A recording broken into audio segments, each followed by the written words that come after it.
بما علمتنا وعلمنا ما ينفعنا وزدنا علما رب اغفر لي وتب علي انك انت التواب الغفور آمین یا رب العالمین۔ آیت دوبارہ دیکھیے 270۔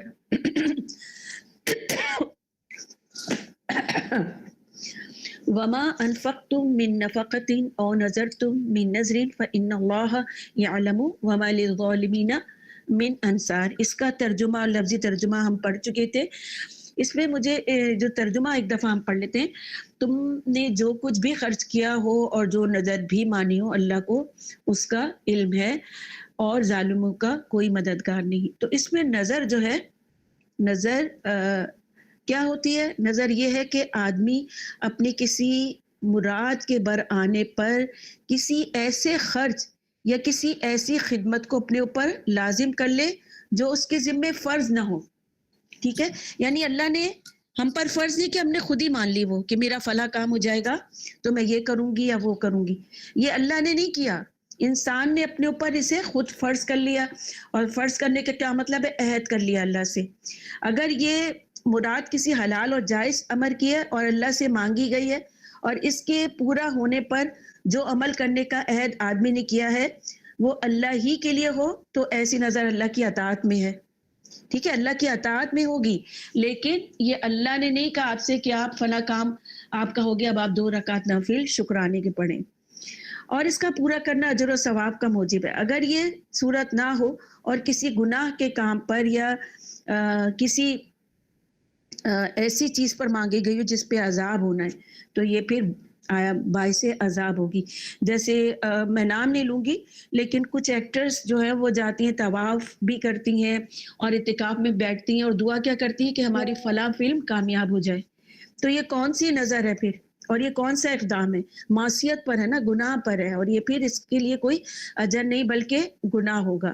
تو اور ویسے بھی ہم نظر کے بارے میں انشاءاللہ اگر زندگی رہی اور سورۃ البقرہ کے بعد بھی انشاءاللہ ہم نے پڑھا تو نظر کے بارے میں ہم آپ کو بتائیں گے کہ نظر ماننا کوئی اتنا پسندیدہ عمل نہیں ہے کہ اللہ سے شرط لگا کر کہ میں آپ یہ کر دیں گے تو میں یہ کروں گی۔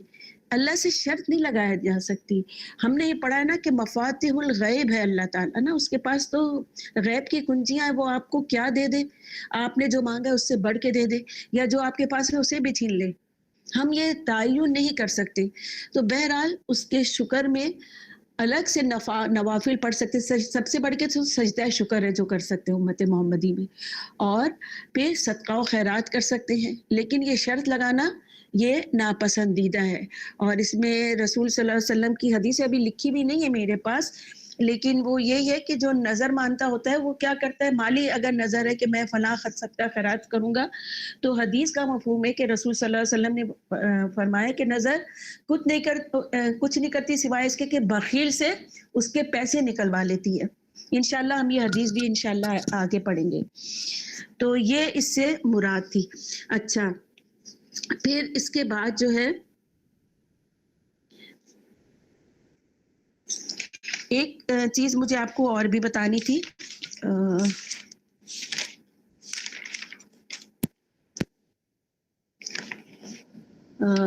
اس میں ہے نا، جی جی میں یہ کہہ رہی تھی لوگ روزے کی نیت کرتے ہیں وہ بھی ٹھیک نہیں ہے؟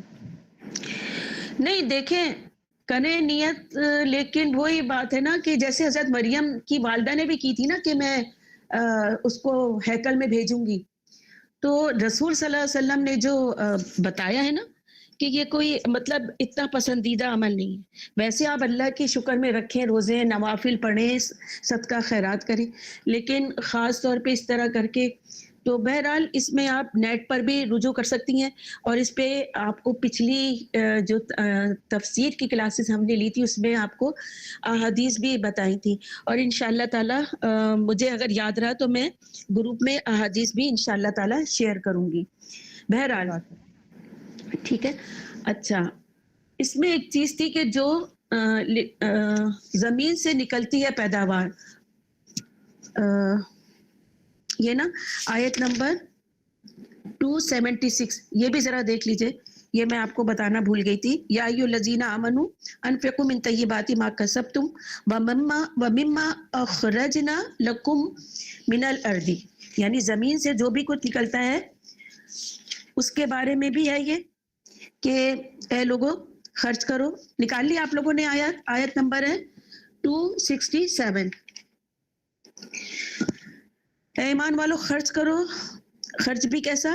صاف ستھری چیزیں اپنی کمائی میں سے، اور اس چیز میں سے کہ جو ہم نے پیدا کیا تمہارے واسطے زمین سے، یعنی زمین سے جو کچھ بھی پیداوار ہے اس میں سے بھی جو ہے تم خرچ کرو. اب یہاں پر اگر آپ لوگوں نے سب نے نکال لی ہے تو ذرا مجھے بتا دیں، کیونکہ یہ بتانا مجھے بڑا ضروری ہے کہ زمین سے کیا نکل رہا ہے. نکال لی سب نے یہ آیت 267؟ جی نکال لیے. جی نکال لی. ٹھیک ہے، چلے اب آپ لوگ مائک بند کر دیں. اچھا تو اب اس چیز کو ذرا سا انڈر لائن کر دیں، مما اخرجنا لکم من الارض، اس کو انڈر لائن کر دیں. اب یہ زمین سے ایک تو کچھ بھی زمین سے نکلے، ٹھیک ہے، وہ تم اللہ کی راہ میں دو، ٹھیک ہے، یہ چیز ہو گئی. پھر اس میں ایک چیز یہ بھی ہے کہ عشری زمین میں عشر واجب ہے. اب عشری زمین کون سی ہوتی ہے؟ عشر یعنی عین شین را. عشر کیا ہوتا ہے بھائی؟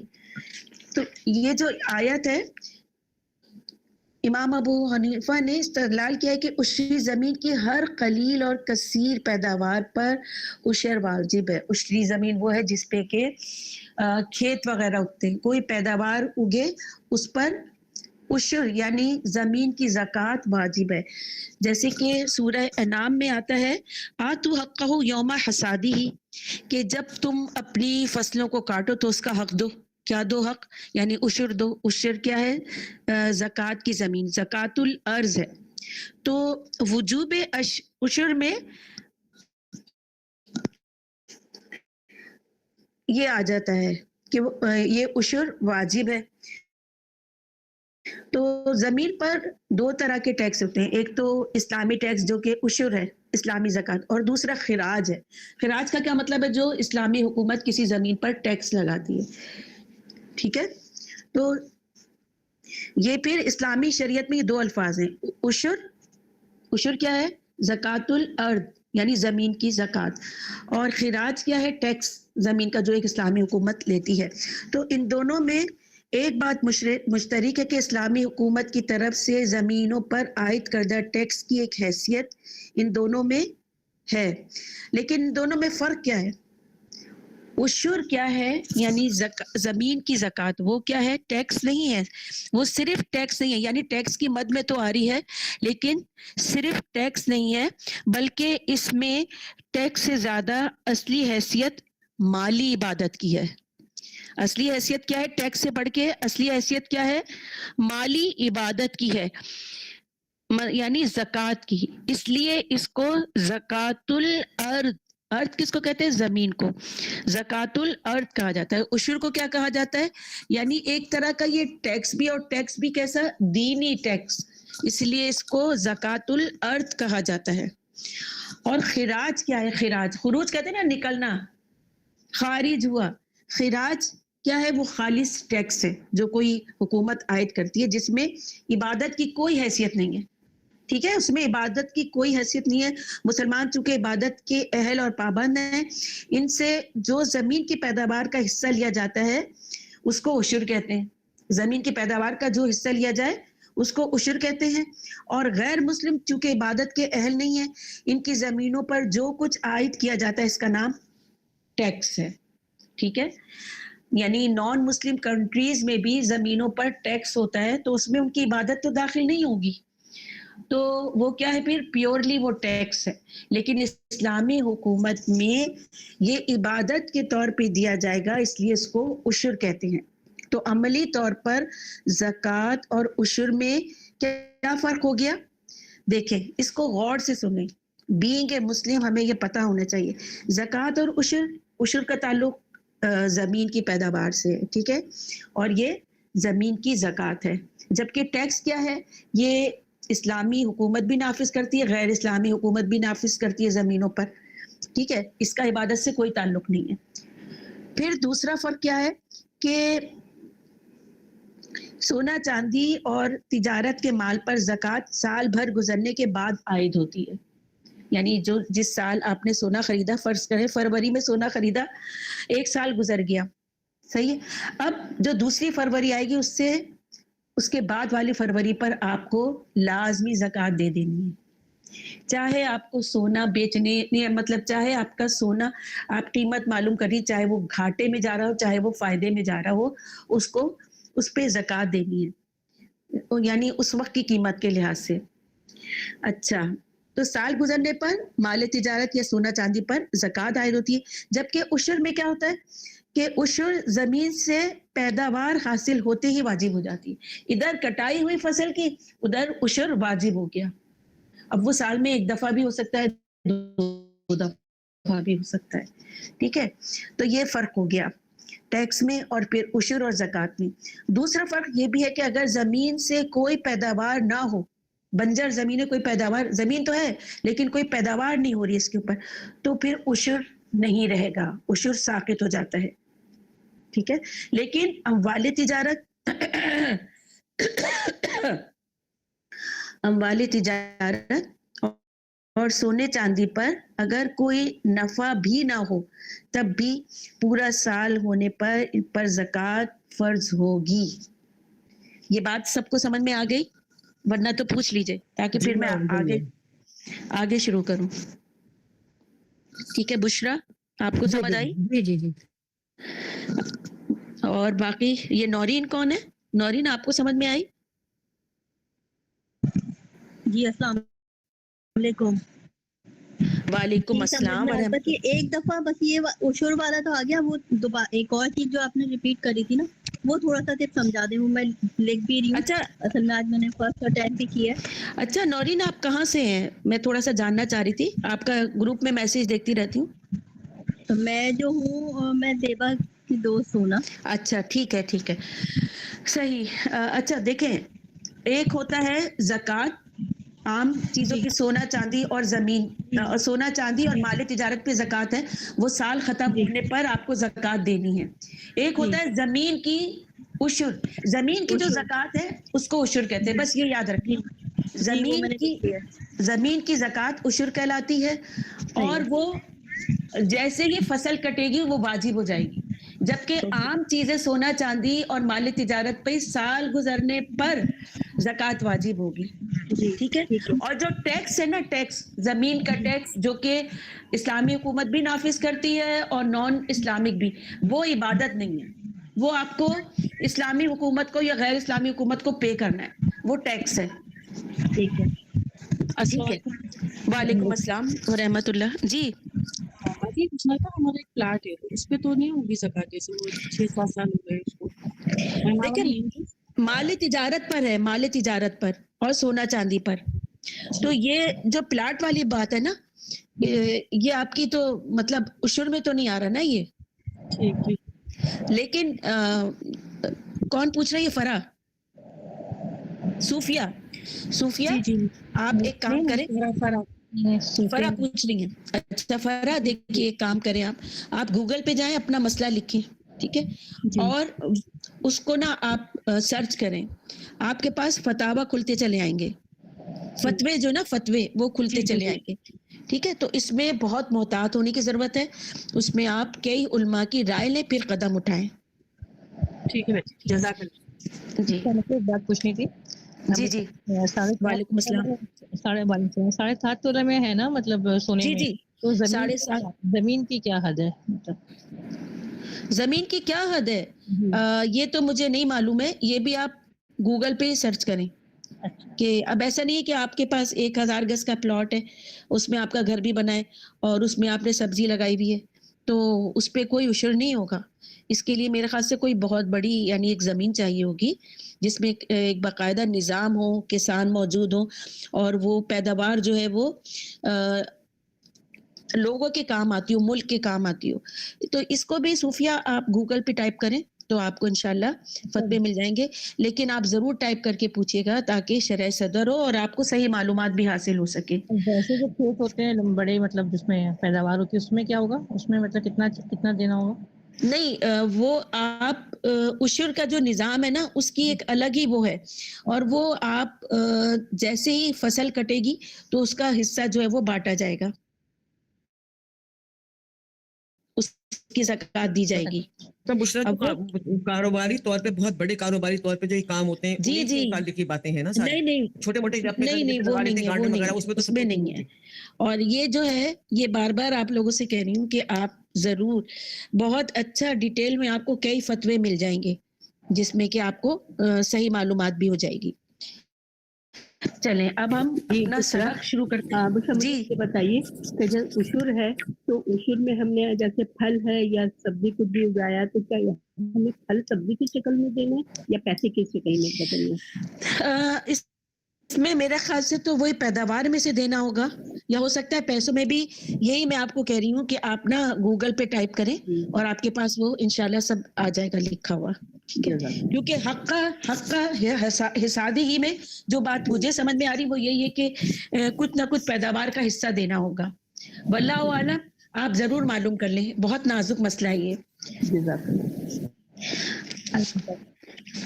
چلیں اب ہم اپنی آیت نمبر 271 اسٹارٹ کرتے ہیں۔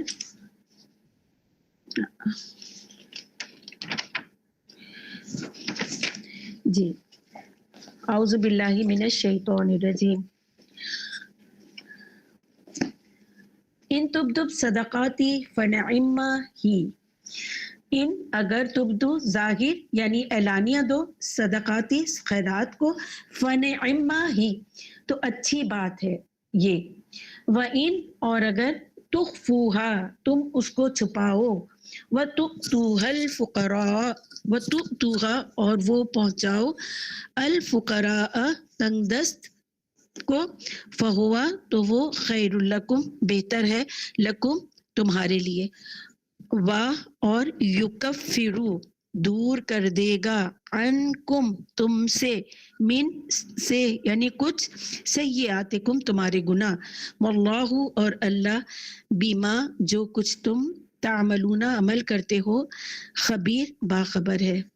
لفظی ترجمہ پڑھتے ہیں، اگر تم صدقات ظاہر کر کے دو تب بھی اچھا ہے، اور اگر ان کو چھپا کر فقراء کو دو تو یہ تمہارے حق میں کہیں بہتر ہے، اور اللہ تمہاری برائیوں کا کفارہ کر دے گا، اور اللہ تمہارے کاموں سے پوری طرح باخبر ہے۔ تو یہاں پر جو ہے وہ چھپے ہوئے صدقات کے بارے میں بھی آ رہا ہے اور کھلے ہوئے صدقات۔ تو جو صدقہ فرض ہوتا ہے، کون سا صدقہ فرض ہوتا ہے؟ زکوٰۃ، اس کو اعلانیہ دینا افضل ہے تاکہ لوگوں کو ترغیب ہو کہ بھائی زکوٰۃ دینی ہے۔ اکثر لوگ جو ہے وہ زکوٰۃ کو بہت ہلکا سمجھتے ہیں، اور سال بھی گزر جاتا ہے، 2 سال ہو جاتے ہیں، اور ان کو یعنی نئے، خاص طور پہ نئے کپلز کو ترجیح وہ زور دیتے رہنا چاہیے کہ سال گزر گیا اب اپنی زکوٰۃ کا بندوبست کرو۔ تو وہ جو ہے اعلانیہ افضل ہے، اور جو صدقہ فرض کے علاوہ ہے یعنی زکوٰۃ کے علاوہ ہے اس کو چھپا کر دینا بہتر ہے۔ تو یہ ایک اصول ہے جو تمام عبادات پر ہے، یعنی فرائض کا اعلانیہ انجام دینا فضیلت رکھتا ہے۔ جیسے مسجد میں نماز پڑھی، فرض نماز پڑھی، اذان دی گئی، ایک اعلان ہے نا، پھر آپ دوسروں کو بھی ساتھ لے کے چلو بھائی فرض مسجد چلو، اس طرح سے۔ تو یہ اعلانیہ فضیلت رکھتا ہے، فرض جو ہے وہ اعلانیہ فضیلت رکھتا ہے، اور نوافل کو چھپا کر کرنا اولا ہے یعنی افضل ہے۔ تو یہاں پر آیت کو ذرا دوبارہ دیکھیں، ان تبدو، تبدو کیا مطلب ہے؟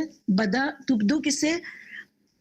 تم ظاہر کرو، یعنی بدا سے، تبدو بدا، با دال حمزہ، بدا، بدا یبدیو، یعنی بدعت بھی اسی سے نکلا نا، کسی چیز کو ایجاد کرنا، ظاہر کرنا۔ تو یہی ہے کہ اس میں پھر فرض نفل سب صدقات بھی آتے ہیں، اور جو ظاہر کر کے دینا ہے وہ زیادہ افضل ہے، جس میں سے کیا ہوتا ہے ظاہر کر کے فرض صدقے کو یعنی زکوٰۃ کو، لیکن نوافل صدقے جو ہوتے ہیں ان کو چھپا کر دینا بہت زیادہ افضل ہے، جس میں کیا ہوتا ہے نمبر 1 ریاکاری کا خاتمہ ہوتا ہے کہ لینے والا بھی پھر نہیں شرماتا، شرمندہ نہیں ہوتا، اس کی عزت نفس کو جو ہے وہ مجروح کرنا مقصود نہ ہو، اور مال کی مقدار لینے والے عام لوگوں پر ظاہر نہیں ہوتی، یعنی جب آپ مال دینا ہے تو دوسرے پر ظاہر نہ ہو۔ یہ ہوتا ہے اکثر کہ لوگ کھود لگا کے پوچھتے ہیں تم نے فلاں کو پیسے دیے، کتنے دیے، یہ وہ۔ اب یہ ایک الگ بات ہے، اس میں آپ پھر یا تو جھوٹ بولیں یا پھر آپ خاموشی سے کام لیں، لیکن ہوتا یہی ہے کہ مال کی مقدار جو ہے وہ دوسروں پر ظاہر نہ ہو۔ اب اللہ ظاہر کر دے تو یہ ایک الگ بات ہے۔ تو بعض دفعہ صدقہ یا نیکی ظاہر ہو جاتی ہے نا، جیسے میں نے بتایا نہ چاہتے ہوئے بھی ظاہر ہو جاتی ہے، آپ اندر سے چھپانا چاہ رہے تھے لیکن وہ ظاہر ہو گئی، تو اس میں پریشان نہیں ہونا چاہیے، شاید وہ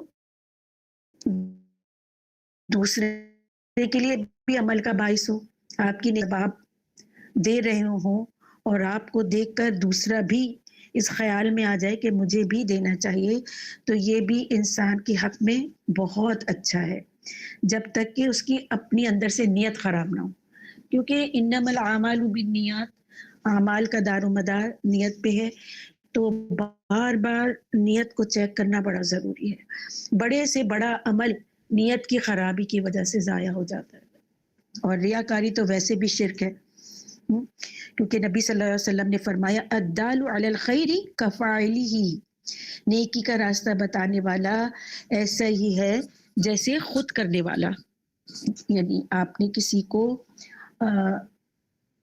ترغیب دی کہ بھائی مسجد میں فلاں کام ہو رہا ہے پیسے لگا دو، اب اس نے پیسے لگائے، اس نے اور بھی لوگوں کو کہا، تو جتنے لوگوں نے آپ کے کہنے پر عمل کیا، یعنی بات آگے سے آگے بڑھتی گئی، تو ان سب کا ثواب آپ کو ملے گا، اور ان لوگوں کے اجر میں کوئی کمی نہیں ہوگی۔ ایسا نہیں ہوگا کہ ان کے اجر میں کمی کر کے آپ کو زیادہ دے دیا گیا یا آپ کے اجر میں کمی کر کے ان کو زیادہ، نہیں، آپ کا اجر بھی اتنا ہی ہوگا جتنا ان لوگوں کا ہے۔ تو کتنے لوگوں کا اجر سمیٹتے ہیں نیکی کی ترغیب دیتے وقت، ان سب کا جو نیکی پر عمل کرے گا۔ الدال علی الخیر کفاعلہ، کہ نیکی کا راستہ بتانے والا ایسے ہی جیسے خود نیکی کرنے والا، یعنی جو پہلی دفعہ نیکی کرے اور اس کو دیکھ کر دوسروں نے نیکی کی تو ان کی نیکی، تو ان کی طرح نیکی کرنے والے ان سب کا اجر پانے والا ہے وہ، یعنی جو بھی سب نیکی کر رہے ہیں۔ تو اگر انسان شوق دلانے کے لیے دوسروں کو نیکی پر ابھارتا ہے تو اس میں آتا ہے فن عمہ ہی، کہ یہ کتنی اچھی بات ہے کہ تم ظاہر کر رہے ہو اپنی نیکی صرف اس لیے کہ دوسرے بھی اس پہ عمل کریں، نیکی کا بہت زیادہ پھیلاؤ ہو، دور دور تک اس نیکی کا کام پھیلے، تو فن عمہ ہی، کہ تو کتنا اچھا ہے، یہ اتنے خوبصورت الفاظ ہیں، فن عمہ یہ کہ وہ کتنا اچھا ہے۔ تو عمومی قسم کی نیکیاں کیا ہوتی ہیں، مثلا کہ کسی کے گھر کھانا نہیں پکا، کھانا بیچ دیا، گاڑی میں لفٹ دینا ہے تو وہ دے دی، کسی کو گاڑی میں لفٹ دینی ہے، کہ کوئی گر گیا ہے روڈ پہ یا چلتے ہوئے اس کو اٹھا لیا، یا کوئی چل نہیں پا رہا ہے اس کو پکڑ کے اس کے گھر تک پہنچا دیا، کسی کی کوئی چیز کھو جائے تو اس کے ڈھونڈنے میں مدد دینا، تو یہ دیکھ کر پھر دوسرے لوگ بھی مدد کے لیے آتے ہیں نا، کوئی گر گیا جیسے اور آپ نے اٹھایا، کوئی دوسرا بھی دیکھ رہا ہے وہ بھی بھاگا فوراً کہ چلو بھائی اٹھا لیں، تو یہ کیا ہوتا ہے، یہ ظاہری چیزیں، ظاہری صدقات، یہ اس کے لیے آتا ہے فن عمہ ہی، کہ یہ تو بھائی بہت ہی اچھے ہیں۔ اب آگے اس کی دوسری کڑی کیا آ رہی ہے، وَإِن تُخْفُوهَا، اور اگر تم اس کو چھپاؤ، اب تخفوها چھپا کر دینا، تو اس میں کیا آ جاتا ہے، چھپانے میں کیا ہوتا ہے کہ اگلے شخص کی عزت نفس محفوظ ہو جاتی ہے، جو بھی آپ اس کی مدد کر رہے ہیں، جو بھی پیسہ دے رہے ہیں، کوئی چیز دے رہے ہیں، فار ایگزامپل کسی لڑکی کی شادی ہے، کچھ سونا بنا دیا، کوئی کھانے کے پیسے دے دیے، کسی بھی چیز میں اس کی عزت نفس محفوظ ہو گئی، آپ نے بھی پردہ رکھ لیا اور اس کا بھی معاملہ محفوظ ہو گیا، وہاں چھپا کر کرنا چاہیے۔ جب کوئی حاجت مند ہے اور اس کی عزت کا مسئلہ ہے تو وَإِن تُخْفُوهَا، تو پھر اس کو چھپا کر دو، چھپا کر دینا بہتر ہے۔ کسی کی فیس ادا کرنی ہے اور مختلف چیزیں ہوتی ہیں، کسی بیمار کا چپ چاپ علاج کروا دیں اس طرح. تو مثلاً کرائے کے پیسے دینا, کسی کے پاس سفر کے پیسے نہیں ہیں, سفر کے پیسے دینا, کسی کا چپ چاپ راشن ڈلوا دینا, کسی کا کورس خرید کے دے دینا. تو اس میں جو ہے وہ خاموشی سے کام میں کیا ہوتا ہے کہ انسان کی عزت محفوظ رہتی ہے, عزت نفس. تو عزت نفس اگر مجروح ہونے کا خطرہ ہوتا ہے تو اس میں چھپا کر دینا بہتر ہے. تو اس سے کیا معلوم ہوا کہ چھپا کر دینا زیادہ بہتر ہے, چھپا کر. تو وہ دونوں طرح, جیسے ہم نے آپ کو بتایا کہ زکوٰۃ جو کہ ایک فرض عمل ہے اس کو اعلانیہ اور باقی جو ہے وہ چھپا کر. تو اس میں ایک حدیث بھی ہے کہ صدقے کا ظاہر کرنے والا مثل بلند آواز سے قرآن پڑھنے والے کے ہیں, یعنی وہ زور سے قرآن پڑھ رہے تو یعنی صدقہ اسی طرح ہے جیسے آواز بلند یا ظاہر کر کے دینا, فرض صدقہ. اور اس کو چھپانے والا یعنی تخفوہا میں آ جائے گا, یہ چھپا کر دینا آہستہ پڑھنے والے کی طرح ہے, آہستہ پڑھنے والے کی طرح ہے. تو پھر کیا ہوتا ہے کہ ظاہر کر کے صدقہ دینا بھی اچھا ہے, چھپا کر مسکین وغیرہ کو دینا بھی بہتر ہے. تو اس سے ریاکاری دور ہو جاتی ہے. اور پوشیدہ صدقہ جو ہے وہ بہت زیادہ اللہ کو محبوب ہے, اور اس کی افضلیت ایک حدیث سے ثابت ہوتی ہے. بخاری اور مسلم میں حضرت ابو ہریرہ سے مروی ہے, رسول صلی اللہ علیہ وسلم نے فرمایا 7 شخصوں کو, 7 آدمیوں کو قیامت کے دن اللہ تعالیٰ اپنے سائے میں جگہ دے گا جس دن اس کے سوا کوئی اور سایہ نہ ہوگا. عادل بادشاہ, وہ نوجوان, نمبر 1 عادل بادشاہ, نمبر 2 وہ نوجوان جو اپنی جوانی کی عبادت اور شریعت کی فرما برداری میں گزارے, اور وہ 2 شخص جو اللہ تعالیٰ کے لیے آپس میں محبت رکھیں اور اس پر جمع ہوں اور اسی پر جدا ہوں. یعنی وہ کسی محفل میں آئے, اللہ کی باتیں کی اور پھر اسی اللہ کی بات پر ان کا اختتام ہوا. اور وہ شخص جسے کسی صاحب منصب و جمال والی عورت بدکاری کی طرف بلائے اور وہ کہہ دے کہ میں اللہ سے ڈرتا ہوں. کون ہے یہ؟ کس شخص کی مثال ہوگی اس میں؟ مشرا حضرت یوسف کی مثال دے سکتے ہیں. بالکل صحیح, شاباش, حضرت یوسف علیہ السلام کی مثال. اور وہ شخص جو اپنا صدقہ اس قدر چھپا کر دے کہ بائیں ہاتھ کو دائیں ہاتھ کی خرچ کی خبر نہ ہو. ہر نیک کام دائیں ہاتھ سے ہوتا ہے نا, تو دائیں ہاتھ سے اس نے لیا اور اس کو, اور جو دائیں ہاتھ کی طرف بیٹھا ہے یا قریب بیٹھا ہے اس کو دیا کہ پتہ ہی نہیں چلا لیفٹ ہینڈ کو, یا پرس سے اتنے پیسے نکالے کہ خود بھی نہیں پتا کہ کتنے پیسے, اور وہ چپ چاپ دے دیا. تو یہ صدقہ جو ہے بہت ہی زیادہ افضل ہے. اسی طرح مسند احمد کی ایک اور حدیث ہے کہ جب اللہ تعالیٰ نے زمین کو پیدا کیا تو وہ ہلنے لگی. اللہ تعالیٰ نے پہاڑ پیدا کر کے انہیں گاڑ دیا جس سے زمین کا ہلنا موقوف ہو گیا, یعنی زمین رک گئی. پہاڑوں سے کیا ہوا؟ زمین ٹھہر گئی. فرشتوں کو پہاڑوں کی ایسی سنگین پیدائش پر تعجب ہوا. انہوں نے دریافت کیا کہ باری تعالیٰ, کیا تیری مخلوق میں پہاڑ سے زیادہ سخت چیز بھی ہے؟ اللہ تعالیٰ نے فرمایا ہاں, لوہا. پوچھا اس سے بھی زیادہ سخت کوئی چیز ہے؟ فرمایا ہاں, آگ. پوچھا اس سے بھی زیادہ کوئی سخت چیز ہے؟ فرمایا ہاں, پانی. پوچھا کیا اس سے بھی زیادہ سختی والی کوئی چیز ہے؟ فرمایا ہاں, ہوا. اور دریافت کیا اس سے بھی زیادہ سخت؟ فرمایا ابن آدم جو اس طرح صدقہ کرتا ہے کہ بائیں ہاتھ کو دائیں ہاتھ کے خرچ کی خبر نہیں ہوتی.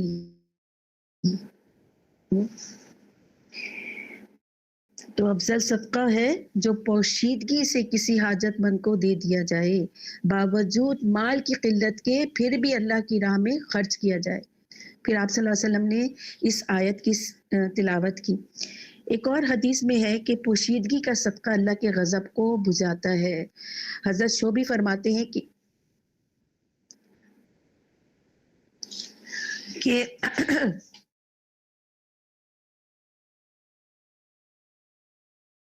صدیق اور حضرت عمر فاروق کے بارے میں اتری ہے۔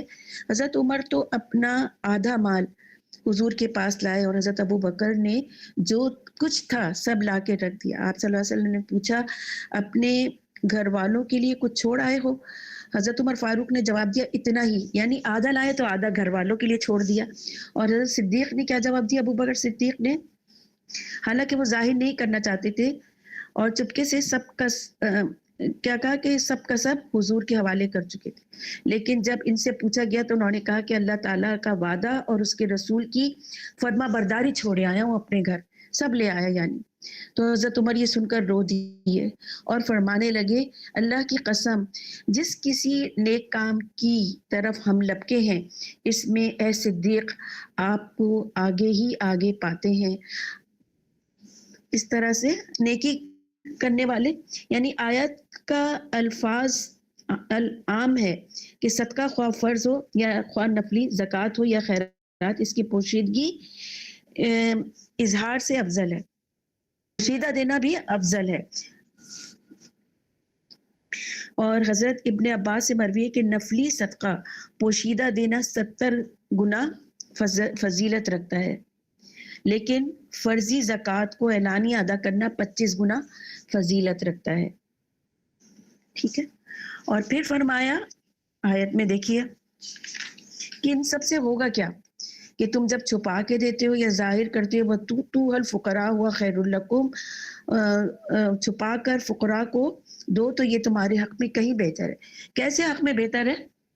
کس طرح سے بہتر ہے؟ یہاں دیکھیے وَيُكَفِّرُ عَنْكُم مِّن سَيِّئَاتِكُمْ، اور اللہ تمہاری برائیوں کا کفارہ کر دے گا، تمہارے گناہ تم سے دور کر دے گا۔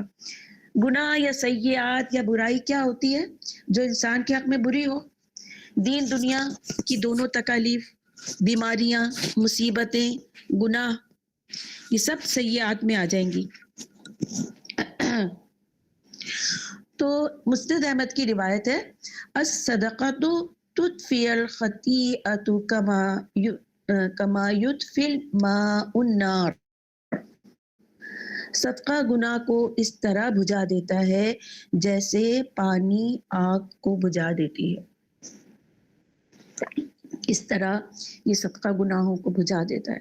دن رات میں اعلانیہ اور چھپے ہوئے نہ جانے ہم کتنے گناہ کرتے ہیں، تو یہ صدقہ کیا ہے؟ بلاؤں کو ٹالتا ہے اور گناہوں کی آگ کو بجھا دیتا ہے، کیونکہ گناہوں کا رزلٹ کیا ہے؟ اینڈ رزلٹ کیا ہے؟ آگ میں جھونکے جانا، اور اللہ تعالیٰ اس صدقے کے بدلے سے آگ سے نجات دے گا۔ تو ہر وقت گناہوں کی آگ جو ہم بھڑکاتے ہیں اس کو ہم نیکی کر کے اور صدقات کے ذریعے سے بجھا سکتے ہیں۔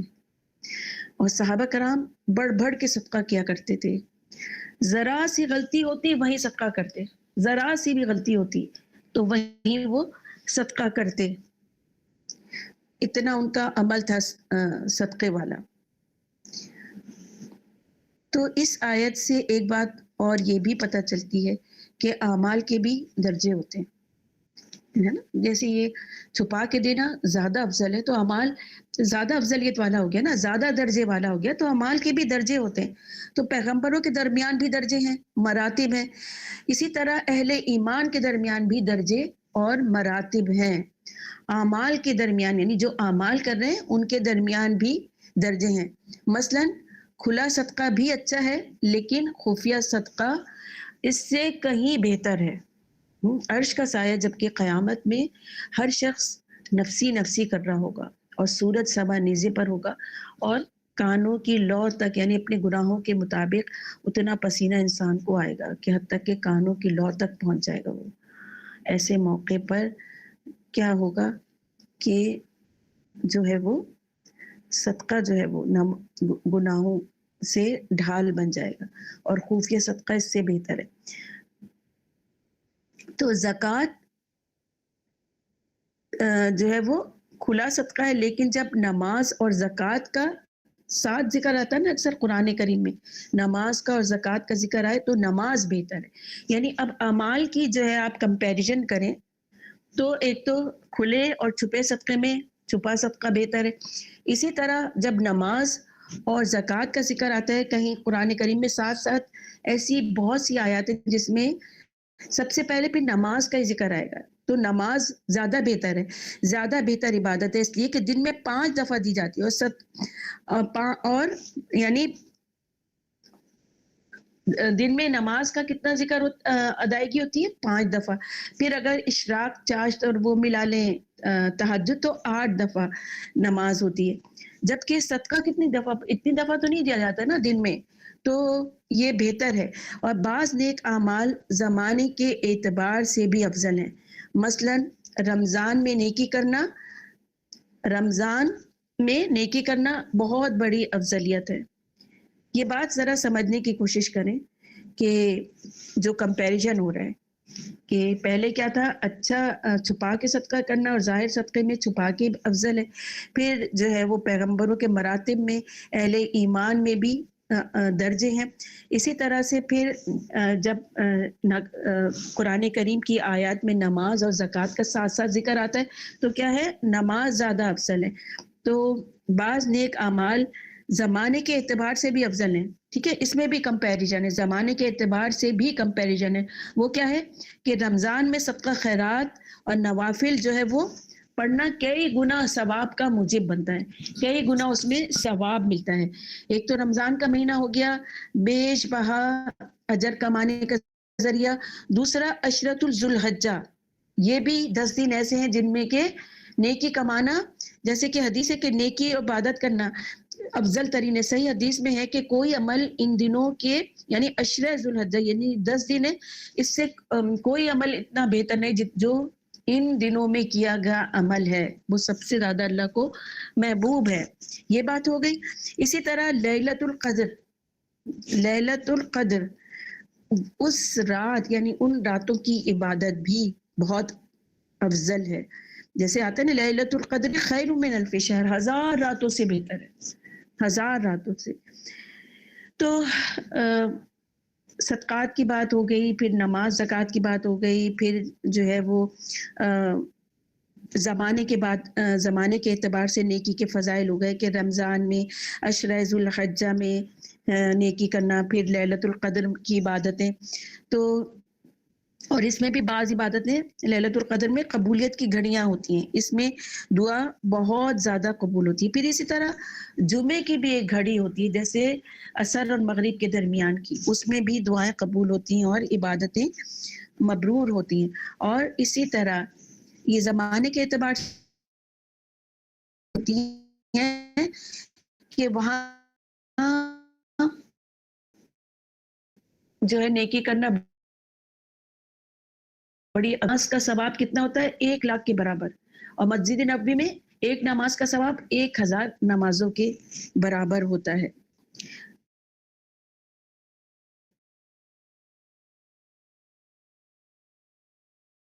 پڑھی جا رہی ہے عمل اللہ اکبر. گھر میں بھی مگر اجر کتنا بڑھ گیا. یہاں کیا ہے، جگہ سے فرق پڑ گیا. اور پھر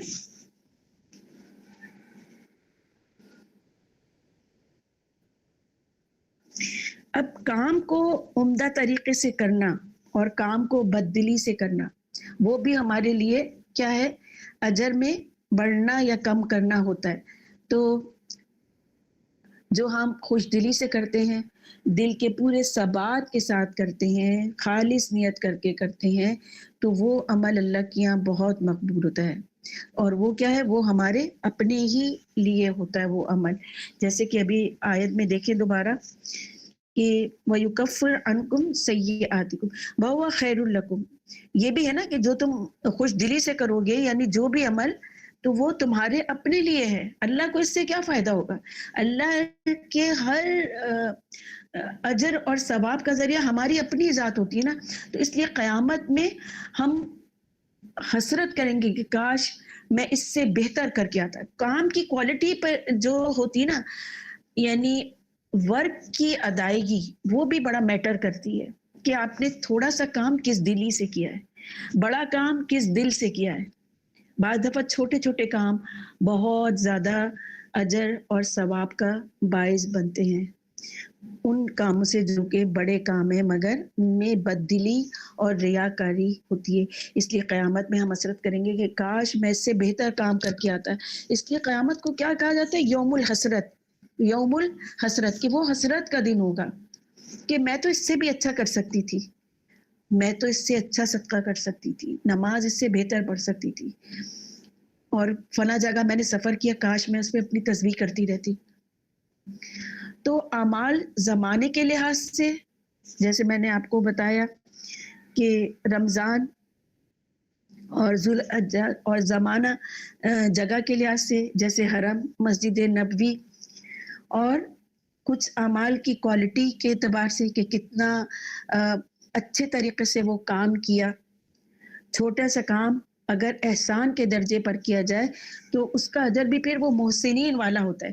جیسے کہ ایک جنگ تبوک پہ کیا ہوتا ہے کہ ایک انصار صحابی نے ساری رات یہودی کا کنواں چلایا اور اس سے پانی نکالا، اور اس کے بدلے کیا ہوا؟ اس نے مٹھی بھر کھجوریں ان کو دے دی. اب وہ بڑے خوشی خوشی وہ کھجوریں لے کے رسول صلی اللہ علیہ وسلم کی خدمت میں حاضر ہوئے جنگ تبوک میں ڈونیٹ کرنے کے لیے. تو آپ صلی اللہ علیہ وسلم نے وہ کھجوریں جو بھی سامان جمع ہوا تھا غنیمت اس کے ڈونیشن کے طور پہ جنگ تبوک کے لیے، اس پورے سامان پہ پھیلا دی خوشی سے. مٹھی بھر کھجوریں کہاں جنگ تبوک! کیا حیثیت رکھتی ہے؟ نیت، اخلاص، کوالٹی آف ورک. کیا کنواں چلانا اور اس سے پانی نکالنا آسان کام ہے؟ یہاں پہ ان کی کیا چیز شامل ہو گئی؟ خلوص نیت، جس کے ذریعے سے انہوں نے رسول صلی اللہ علیہ وسلم کی خوشی، تائید، محبت حاصل کر لی، اور وہ صدقہ جو ان کا مبرور ہو گیا، نیکی میں شامل ہو گیا. وہ چند کھجوریں بھی کتنی بڑی ہو گئیں اجر میں. تو اسی طرح پھر ہر نماز میں ہم سوچیں کہ میری یہ آخری نماز ہے اور اس کو احسان کے لیول پر ہم ادا کریں. خالص نیت سے چھوٹا سا چھوٹا کام نا بڑا اجر کما لیتا ہے. بعض تو ایک کھجور بھی بعض اوقات احد پہاڑ کے برابر ہو جاتی ہے.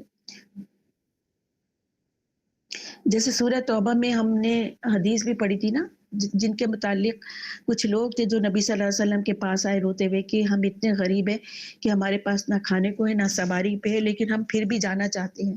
تو رسول صلی اللہ علیہ وسلم نے فرمایا کہ کوئی وادی، کوئی جگہ ایسی نہیں کہ وہ ہمارے ساتھ نہ ہوں. کس بنیاد پر؟ اپنی نیت. حالانکہ وہ نہ جا سکے تھے، وہ روتے ہوئے اپنے گھر واپس گئے کہ ہم کس طرح سے جنگ تبوک میں حصہ لیں، جبکہ اس میں نکلنا فرض تھا. جنگ تبوک میں نکلنا باقی کیا تھا؟ اوبلیگیٹری، لیکن اس میں فرض تھا، آپشنل تھا، لیکن اس میں اوبلیگیٹری تھا کہ یار نکلنا ہی ہے سب کو. جب بھی نہ نکلنے والوں کے لیے ہم نے پڑھا ہے کہ صحابہ کرام سے بھی کتنی سخت ان کی جانچ پڑتال ہوئی.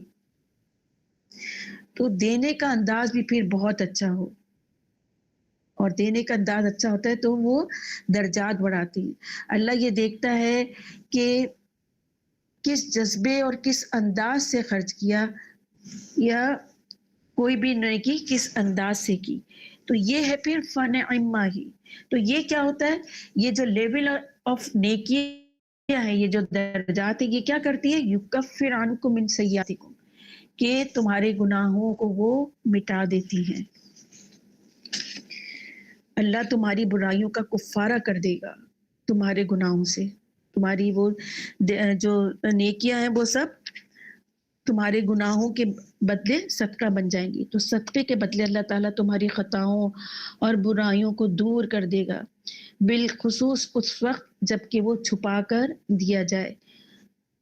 اس سے بہت سی بھلائیاں ملیں گی، درجات بڑھیں گے، گناہوں کا کفارہ ہوگا. مشرا ہمارے ماں باپ کی بھی خطائیں دھل جائیں گی نا ایسے صدقات سے یا ایسی نیکیوں جی سے جی جو ہم چھپا کے کریں گے. بالکل بالکل، کیونکہ نیک اولاد میں صدقہ جاریہ کیوں کہا گیا ہے؟ ہاں، کہ اس کا جو بھی نیکی ہے وہ صدقہ جاریہ. جاری کا کیا مطلب ہے؟ جاری، کہ وہ ملتی رہیں گی ماں باپ کو، اولاد کی. یہ جو ہم لوگ ماں باپ کے مرنے پر قرآن خوانیاں وغیرہ کرتے ہیں، یہ سب بالکل بدعت ہیں. اس کے بدلے اولاد خود نیکی کرے نا، خود صدقات دے، خود نیکی کرے، ان کے لیے رو رو کے مغفرت کی دعائیں کرے، زیادہ سے زیادہ صدقات دے، نیکی کے کام کریں، ان کے لیے کنویں کھدوائیں، ان کے لیے